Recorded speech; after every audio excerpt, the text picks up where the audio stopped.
I've got Eleanor, Sammy and Charlotte just crossed the finish line. Meanwhile, Anne. Hi everybody, in this video I wanted to talk a little bit more in detail about the half marathon that I ran this weekend. So I ran a half marathon on Sunday and I did the half marathon in my Wild Soul sandals. To me, this didn't seem like a big deal, and I'll go on to explain why it didn't seem like a massive deal to me. But to lots of other people, I had a number of comments on the day. I had lots of people giving me their 2 cents in the leading up to it. And I've I've had some questions since I've completed it. And so I just thought, I'm gonna do a little bit of a long video to explain why I ran the half marathon in these sandals, a bit of a background of how much I've run before, my running background, my training methods to do the half marathon in these, how I felt afterwards, and I had a few questions on my Instagram. So I thought I'll talk about those as well here, just to kind of cover anything. I have no idea how long this video is going to be, but you know me, I do like to talk. So first things first, these are Wild Soul sandals and these are the Lynx pair. I kindly got gifted these about 1.5 years ago, and when I started doing my running training, they were already pretty battered. I have worn these guys a lot, to the extent where there are actually some little holes in the bottom of them, but honestly it didn't make any difference to me on the day itself. So one of the reasons why I'm going to call it a barefoot half marathon, but I was clearly wearing some foot protection. But one of the reasons why I did a barefoot half marathon was to put my money where my mouth is and to show that I really practice what I preach and that I really believe in the things that I say, which is that getting your body functional enough to be able to move in minimalist footwear should be a goal for absolutely everybody who is interested in moving well, being pain-free, if that's of importance to you. So if you are somebody who wants to be pain-free and wants to move well, your footwear is super, super important. And certainly with my clients, my long-term goal for them is that I will be getting them into a pair of barefoot shoes or barefoot sandals at some point. Although for some people that doesn't happen straight away. It can be a bit of a process to get the body ready for it. So I did the barefoot half marathon because I wanted to prove a point. I wanted to show that I am authentic and genuine with the things that I say. And you know what? Just to do it. Like, why not? If you can, do it, right? So that's why I did it. I am absolutely not a runner. I do not enjoy running at all. I love being active. I love walking, I love yoga, I love Pilates, I love posture, I love climbing. I love a bit of everything. Running is absolutely not my thing. I think I can kind of understand why people like it, but personally, I just can't make myself like running at all. And to give you like a bit of background as to my running history, I used to hate running and exercise full stop so much that when we were at school, we used to have to do these things called bleep tests. And I feel like probably nowadays, like kids aren't made to do that kind of thing anymore. I don't know. It was a little bit cruel. So I don't know if they still do them, but you basically had to like show off your fitness and you would be lined up with absolutely everybody in your year group and you'd have to run backwards and forwards. And then people would start dying out because they weren't hitting the cone that they had to get to before the next bleep went off. I feel like I explained that really badly, but it's basically a fitness endurance test where you had to run back and forwards, people would drop out, and then the people that would be left at the end would always be like the really sporty girls in my year. So when we used to have to do bleep tests, we had a minimum, which again, looking back on it, this is insane. We had a minimum that we had to get to 5, a score of 5. I used to get to 5 and I just used to drop out. I didn't try. I just used to do the absolute bare minimum and then stop. When we used to do athletics at school and we had to do things like the 1500 meters and stuff like that. Sorry, I'm a bit conscious of my microphone flapping around. But when we had to do the 1500 meters and things like that, I used to just genuinely walk the whole thing. I just thought 1500 meters was completely unreasonable. So I have absolutely no background in running. I have no love for running. I did genuinely just do this because sometimes I do random stuff. So I did run another half marathon in 2017, but that was quite out of the blue. A friend asked me to do it in 2017. So I spent a few months training, and I actually quite enjoyed doing that and going through that process. I think it helped me with like discipline and exercise and stuff like that. But I did that half marathon already at the point where my attitude towards exercise was starting to change. So I didn't exercise other than the bare minimum really at school. I did not exercise throughout my 20s. And then I did that other half marathon when I was 27 or something. And then that was when I started to kind of get a little bit more into the world of exercise and movement.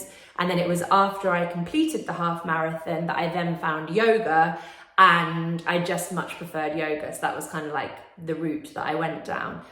So I'm not special. I'm not a fast runner. I'm not an experienced runner.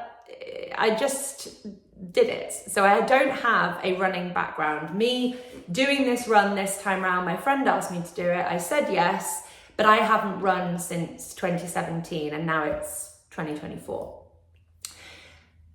The reason that I was so confident to run in the Barefoot sandals is because I have absolute confidence in my body. And I don't mean that in a way where I think that I'm like impenetrable and bulletproof and that I absolutely can't get injured. Like, I don't think that. That is a possibility. But my lived experience of being in my body doesn't make me think that that is a probability, if that makes sense. So I don't have any pain. I don't suffer any tension. My body feels great. I can do anything I want with my body, and I don't have a negative outcome from it. So why would my sort of nervous system fear response be wired to tell me that you can't run the marathon in these barefoot shoes? Like, my experience tells me the opposite, that my body is strong, resilient, and capable. So I kind of thought, well, that's what I believe. So let's test this. The training that I did to run in these involved very, very little running whatsoever. So I bought my first pair of barefoot shoes in 2018. And since that time, I have worn barefoot shoes almost exclusively for 6 years now. So that every now and then I do wear the odd pair of like kind of canvas pumps. But I'm thinking about it now, and I can't remember the last time I wore a non-barefoot shoe. It's that infrequent. So for context, I've had 6 years of strengthening my ankles, mobilizing my toes, moving my midfoot. I've had 6 years of strength building by wearing barefoot shoes already. And I do a lot of walking on them. As I said, I wear them like almost exclusively. I exercise at home barefoot. When I've gone to the gym previously, I've worn barefoot trainers. So I have a long history of wearing barefoot shoes. I have not just done the half marathon cold turkey, having bought barefoot shoes a couple of months ago. And I think that's really, really important to say early on in this. I am not making this video to inspire you to sign up for a half marathon next month if you've never worn barefoot shoes at all.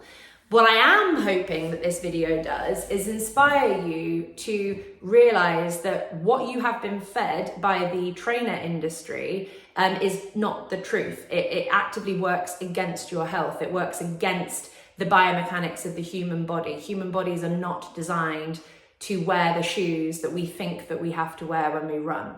So I'm inspiring you here to think a little bit differently, to hopefully inspire you to buy a pair of barefoot shoes and just start wearing them a little bit more and see how you feel. But I'm absolutely not here to tell you to sign up for something like this without time and practice and the other things that I'm going to talk about now. So my training background, I've worn barefoot shoes exclusively for quite a long time now. So that's one massive sort of tick point. My next massive training point that I did is that I do posture exercises every single day. So by doing posture exercises every single day, I focus on the basic principles of movement every single day. I am balancing my pelvis, I'm working my ankles, I'm waking up my hips, I'm squeezing my glutes, making sure they can wake up, I'm repositioning my shoulders. My posture routine is the foundation of everything else that I do, and it's why I can do all of the other things pain-free. I don't believe you become the best runner possible just by running. Of course, running comes into it, but it's about how you prepare your body for the run that is more powerful than just running over and over again. Because if you're just going out running and not focusing on your mobility, not focusing on your posture, not focusing on your strength, in most cases, you're going to be reinforcing wonkiness that's going on in your body. So if you're sat cross-legged at your desk for 7 hours of the day, like many people are, it's highly likely that you have created pelvic imbalance for yourself. You've got one hip that's sat in a different position to the other hip. You might have a pelvic hike. You've probably got rotation through the discs in your spine, which will cause wear and tear, these types of things. If you just take that desk body, put on a pair of shoes and go for a run, but you don't do anything to prepare yourself for the run, what you are going to do is you are going to feel the impact and the effects of the wonkiness that is already occurring in your body. So most people are not preparing their bodies appropriately for the demand that they are asking their bodies when they run. And so for me, my training plan wasn't going running every single day. I only ran 2 or 3 times a week, mainly just twice a week. But what I did do was focus on the foundations. So my mobility and my posture is always my main focus, because if you've got those 2 things nailed, you can do everything else fairly easily. I'm not a world-class runner. I'm not going to be beating records or anything like that. But for me, running fast is not the goal. Running pain-free is my goal. I don't care how fast I do things. I care about how I feel when I finish and during the thing that I'm doing. So I think a big part of barefoot running and what people don't like about it is that when you run in barefoot shoes or barefoot sandals, you run a lot slower, because the muscles in your body are having to actually power you. So when you are running in barefoot shoes, it's like you're running, it's like you're cycling, you're riding a normal bike. So you're having to pedal yourself.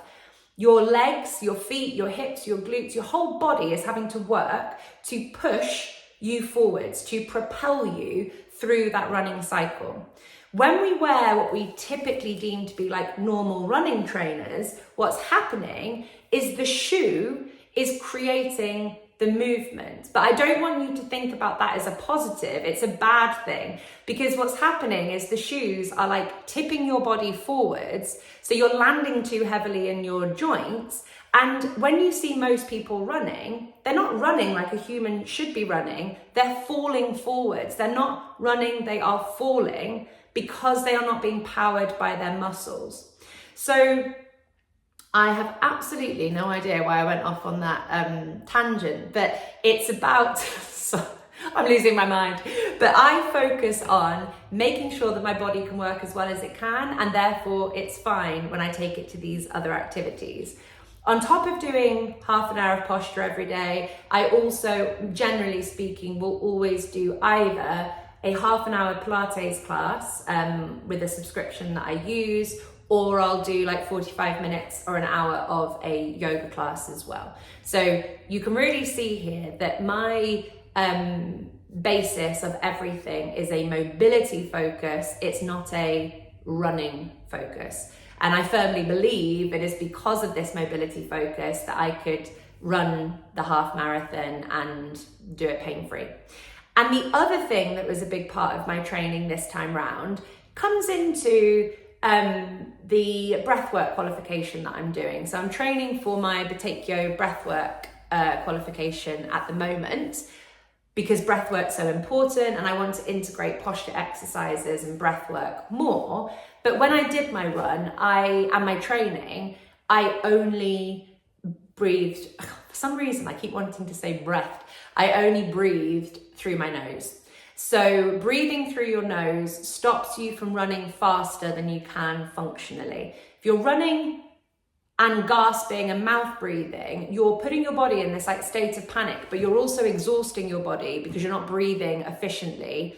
When you're not breathing efficiently, you're not feeding like the chemicals to your muscles correctly either. So if we're breathing like this, just trying to run fast, you're going to feel exhausted at the end of the run, but your muscles are also not going to be working efficiently when you mouth breathe. So it was really important to me that I only ran as fast as my nose breathing allowed me to.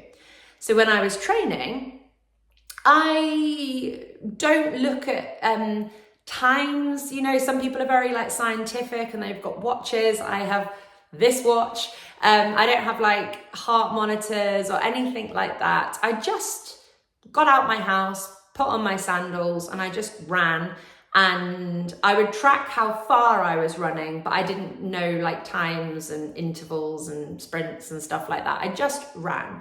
And I was assessing, am I nose breathing and am I in pain? Because if I had been training and if I had felt any niggle, you know, if I'd felt my knee or felt my back or felt my shoulder, I would know that that was a message from my body telling me not to run that day, and I would have stopped. But that didn't happen. I didn't get any pain. I didn't get any tension. I didn't have any niggles. I didn't need to have any breaks from running because of injury or anything like that. My body was telling me, yep, we're all right with this. We're all right with this. Carry on going. And this is like another kind of fundamental mind shift that's really important between understanding why you would want to wear barefoot shoes versus wearing trainers. As somebody who understands, I'd like to think a little bit about human bodies and biomechanics and stuff like that, our modern footwear and like normal shoes allow us to hide the truth from ourselves. So people will say things like, I can't wear minimalist shoes, I can't wear barefoot shoes, I can't be barefoot because when I'm barefoot, I get knee pain or hip pain or back pain or foot pain or whatever it might be. These shoes are not causing that pain, they're allowing you to hear that pain. There's a difference. Minimalist shoes are a mirror to your movement patterns. They're not causing anything. They are just allowing you to feel what your body wants you to feel. If you wear cushioned shoes all the time, what it's doing is it's allowing you to move badly. It's allowing you to get away with dysfunctional movement patterns and stiffness through your joints because you're not getting that feedback from the body. The cushioning and the insoles and the heels in the shoes take that feedback away from you. So they are so poisonous and dangerous because they allow you to get away with substandard movement patterns for longer. And the longer that you're allowed to get away with substandard movement patterns, the more likely you are to start wearing away in your joints, arthritis of the knee, arthritis of the hip, and herniations of the discs in the spine, like these types of things. If you're getting the feedback from your body immediately in these shoes, you are going to be way more inclined to do the corrective work to your muscles in order for your body to hold itself in the way that it is designed to. So had I gone for a run and had the feedback from my body that I was allowed to hear because I'm wearing these mirrors, think of these as mirrors, think of normal trainers as masks that allow you to hide everything.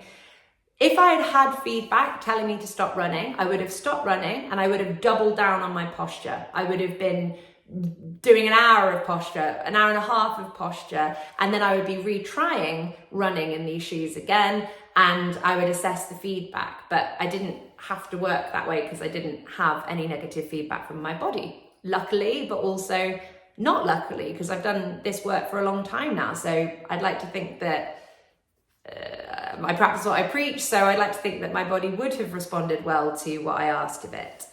I had a few people ask me like how I felt afterwards. The beauty of nasal breathing is that you do not get DOMS. So for those of you who don't know what DOMS are, it stands for delayed onset muscle soreness. And it's that feeling of fatigue that you get like after you've gone to the gym or after you've done a big walk. DOMS is different to muscular tension. You know, if you feel tense and in pain and stiff, not stiff, if you feel tense, that's your body telling you that something's not moving well. If you have DOMS, it's actually a sign of like healthy fatigue. You've just pushed your muscles more than they are used to being pushed, and they'll be tired for a few days, and you will feel stiff and you'll feel like you're kind of dragging your legs along and stuff like that. But it's actually a good thing because it means that your muscles have woken up more. Whereas muscular tension is like, oh, I don't feel good. Oh, I feel a bit peaky after that. But when we nasal breathe, I don't know what it is about it. I don't know what it is, but you don't get DOMS. So I do a lot of walking in my barefoot shoes in my normal life. So my cardio fitness is like, okay, I guess, but I don't do that much cardio. But even when I was training, I kept expecting to get DOMS because that's what I've had before. And I just never got DOMS. And I can only put it down to the nasal breathing because of the way that it feeds your muscles more efficiently and healthily than when you're mouth breathing. So afterwards, I didn't have any DOMS. I had so much energy left in the tank, which was a bit annoying because I think I probably should have pushed myself a little bit harder. But I can't beat myself up for that. Like, as I said, I'm not measuring this in the way that other people do. I just ran and was feeling my body and what it was telling me. So I had loads of energy. I didn't have any pain. I felt great. The next day, I woke up and did my posture exercises again. I did a Pilates class. I taught my class in the evening. The day after that, I did a big walk with my dog and did a yoga class. I've just finished the run and carried on back with my normal activity because that is what having a functional body feels like. And when I say functional, I don't mean that I'm perfect. There are so many things that I can improve on. There are so many parts of me that don't move 100% perfectly, but I am more functional than I am dysfunctional. And by being more functional than I am dysfunctional, I don't have issues after I exercise. So yeah, I felt great and very happy it was over and pleased that I don't have to do any more running again. But I have to say that my body does feel so good after running, and I really feel like my calves and my hamstrings and my glutes wake up in a way that I don't in anything else. Unfortunately for me, I am going to carry on doing 5Ks sort of semi-regularly. Good for my heart, it's like good for my cardio fitness, but also it's good for my posture because there aren't that many other activities that I do where I feel my posterior chain of leg muscles as much as I do when I am running. So I am going to keep it up slightly unwillingly, but you never know, I might absolutely grow to love it. So I'll finish off just with the few questions that I got asked by people on Instagram. And if you have any questions, please feel free to write them in the comments below and I will try my best to answer anything else you might want to know. So somebody asked me, I think they said, did the soles of my feet not feel sore afterwards? No. When your body is used to having your feet work properly, they are really like powerful shock absorbing springs. That's a really good way of thinking about functional feet. Functional feet not only power you off and forwards, but they're also very good at absorbing shock. So they are springs, but they are shock absorbers. So when your feet work well, but crucially, running doesn't just involve your feet, it involves every part of you. In order to run pain-free, we've got to think about our arm function, our shoulder function, the mobility of our spine, the mobility and the balance of our pelvis, the strength of our hips, the strength of our glutes. This is not just a foot thing, this is a whole body thing. But when your feet are strong, no, you don't feel sore at the bottom because they're working like feet should do. My feet are strong, so they don't get, it's not a big deal for them to have to run in barefoot shoes, if that makes sense. If you're habitually weakening your feet with cushioning, which is what happens, like think about what happens to your butt when you are sat in a soft chair for long periods of time. When you're sat in a soft, comfortable position, your muscles aren't having to work, so everything just kind of melts and turns to jelly. And that's why so many people are so weak in their glutes, because they're sat down for too long. The same thing happens to your feet. If you're wearing these cushioned shoes, the muscles in your feet and the shock absorption sort of natural qualities that we have all start switching off because they don't need to work because the shoe is doing it for them.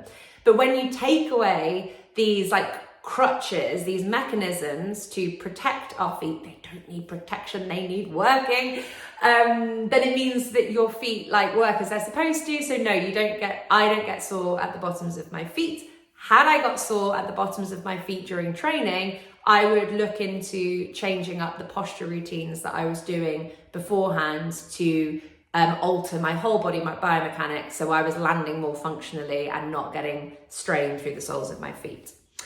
Somebody said, was I worried about tripping over and worried about kind of scuffing my toes and things like that? And again, the answer is no. When you run in minimalist footwear, you are much more mindful about where you tread.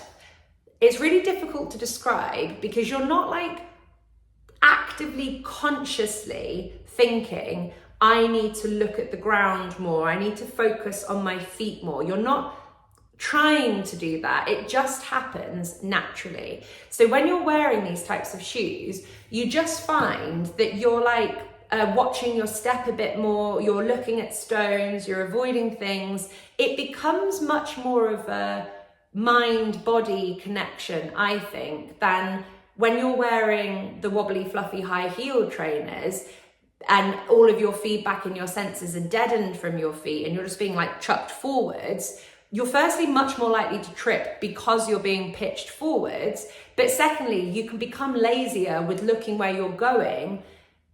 I really can't describe it, but I can only assume it's like a feedback loop. So because you get the feedback loop when you wear barefoot shoes, it's making your brain switch on more. Whereas I never used to be so mindful when I used to wear like the fluffy high-heeled sort of normal trainers.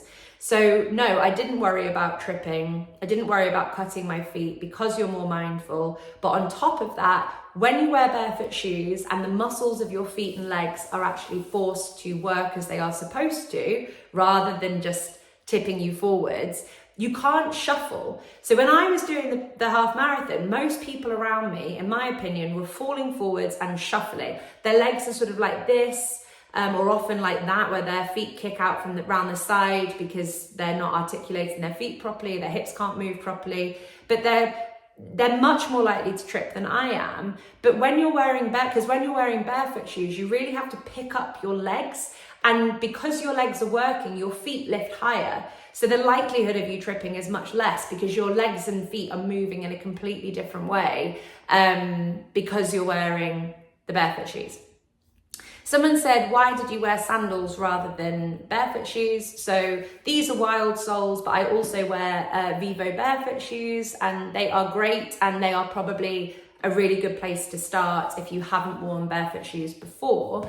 But the reason that I wore sandals is that the deeper that I kind of get into this world, shoes still feel wrong to me. So when I wear barefoot shoes, which, you know, look like normal trainers or hiking boots, you know, you get different styles, but the difference is they don't have heels, they don't have insoles, they don't have cushioning, and they have a wide toe box so that your feet don't get deformed into points.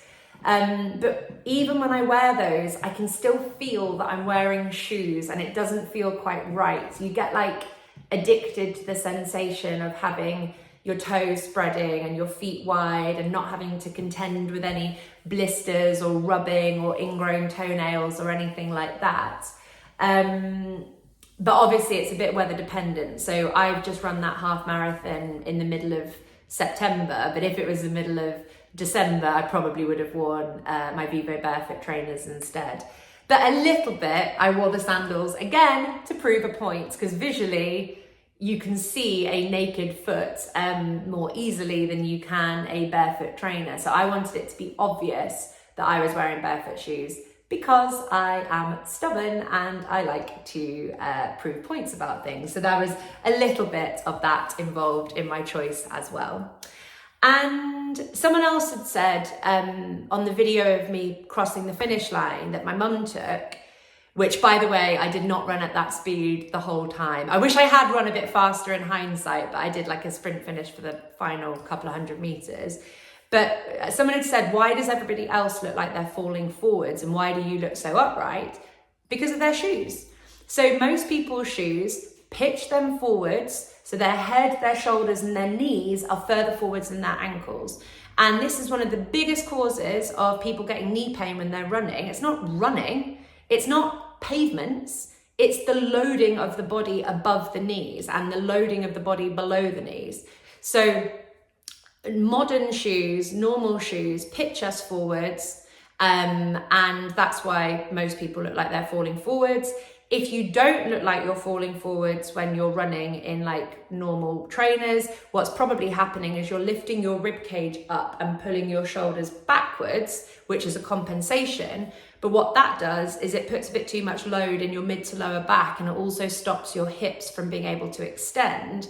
So then that might cause someone lower back pain. You cannot run in normal trainers without there being a cost to you at some point in the future. So it might not be now, you might not be in pain now, but at some point in the future, that altering of your biomechanics with that much load and demand going through your body is going to mess you up at some point. And it won't necessarily be your feet. It could be knee, it could be hip, it could be pelvis, sacrum, spine, disc problems, shoulder problems, arm problems, neck problems, headaches.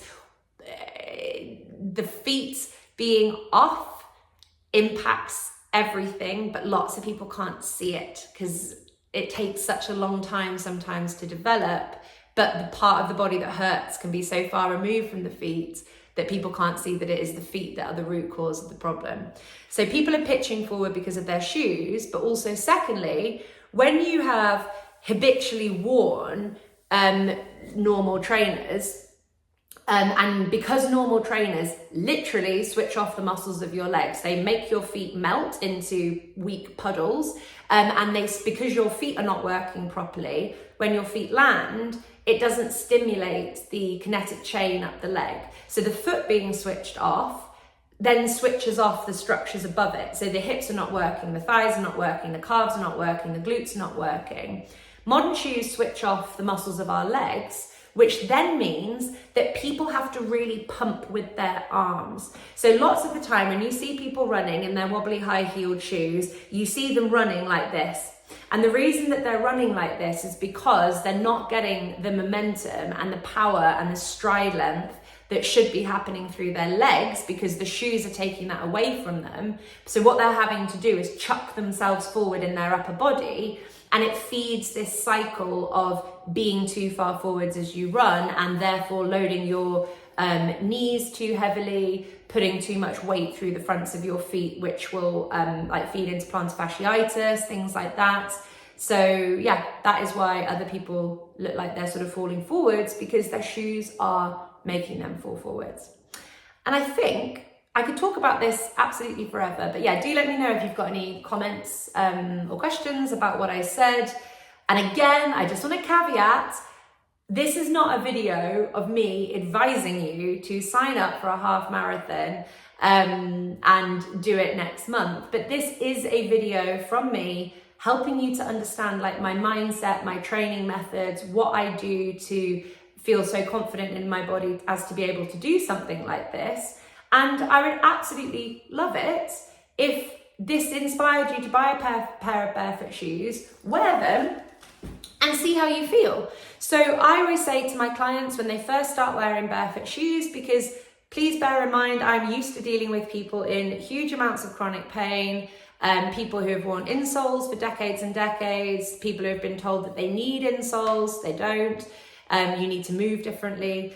So I'm very used to dealing with people in all sorts of like different kind of states, I guess, at the beginning. But I just say the same thing to everybody. Buy a pair of barefoot shoes, wear them for half an hour that first day, and then put your normal shoes back on and evaluate how you feel at the end of that first day and how you feel the next morning. If your body feels fine, so if there's no elevation of pain, your pain might stay the same, but if there's no elevation of pain, then the next day, wear the shoes for an hour. And then just keep extending it. So as long as you're not getting any pain feedback from your body, and most people will probably fit into that camp, I find that for most people, when they start wearing barefoot shoes, it just feels better from the very beginning. They just start noticing that their knees hurt less, their ankles hurt less, hips, spine, shoulder, neck, whatever it might be. Most people immediately feel the benefits because their body is able to move like a human body again. So things start changing. They might be tired in their calves. They might be burning in their hips. Their glutes might be on fire. But that's a big difference to your joints aching. Your joints don't ache when your muscles work well. So most people are fine, but take it as a marathon, not a sprint. So you are slowly building up the time that you are spending wearing your barefoot shoes. And if you've worn them for a couple of weeks and you're no longer feeling really tired in your calves anymore from the walking, and your body's kind of got used to it because you've got that extra strength and mobility at your feet and ankles, then go for a run and see how you feel. Just run a kilometre, stop, and let your body be the feedback that you need. If you notice that you have got more pain than normal having done a run in your barefoot shoes, remember, the barefoot shoe is a mirror of your movement patterns. It's not causing the pain, it's allowing you to feel the pain that you're not normally feeling because your shoes are altering the natural biomechanics of the human body. But the dysfunction that is present in both of those situations is still there when you wear the cushioned shoes. The more that you wear them, the more that you hide the problem, the bigger the problem gets over time and the less likely you are to be able to hide from it. So see these as whipping the veil of deception away. If your body hurts when you wear barefoot shoes, you need to change your body. You don't need to change your shoes, you need to change your body. So wearing barefoot shoes might then start highlighting like, oh, I've got a bit more knee pain than I thought, or I've got a bit more back pain or shoulder pain or whatever it might be.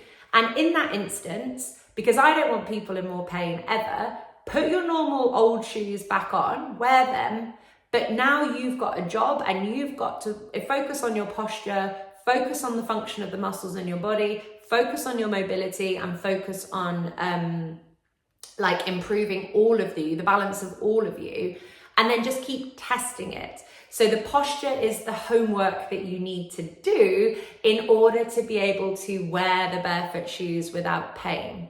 You've basically got two options in life. You can carry on wearing the shoes that are deceiving you and will be allowing you to move badly for longer periods of time. You might think that you're kind of getting away with it now. So, you know, and I'm not ever putting the blame on anyone. This is a massive fault of the multi-billion-pound companies that are telling us that we need this technology. It's due to outdated understanding of like the human body, like needing protection, but actually the protection breeds weakness, which then breeds more pain. We need strong, resilient bodies, and strong, resilient bodies come through muscular challenge, not outside things that cushion and protect us. So again, I've gone off on a tangent, so I can't remember what I was going to say. So I will just stop it there because I've been talking for nearly 40 minutes, which is a bit longer than I thought, but I knew it would be long. I hope that was of interest to you. I hope it maybe sparked something inside of you. I hope it does make you a bit more inclined to wear barefoot shoes and to show you that you can run on hard surfaces in barefoot shoes if your body is working well enough.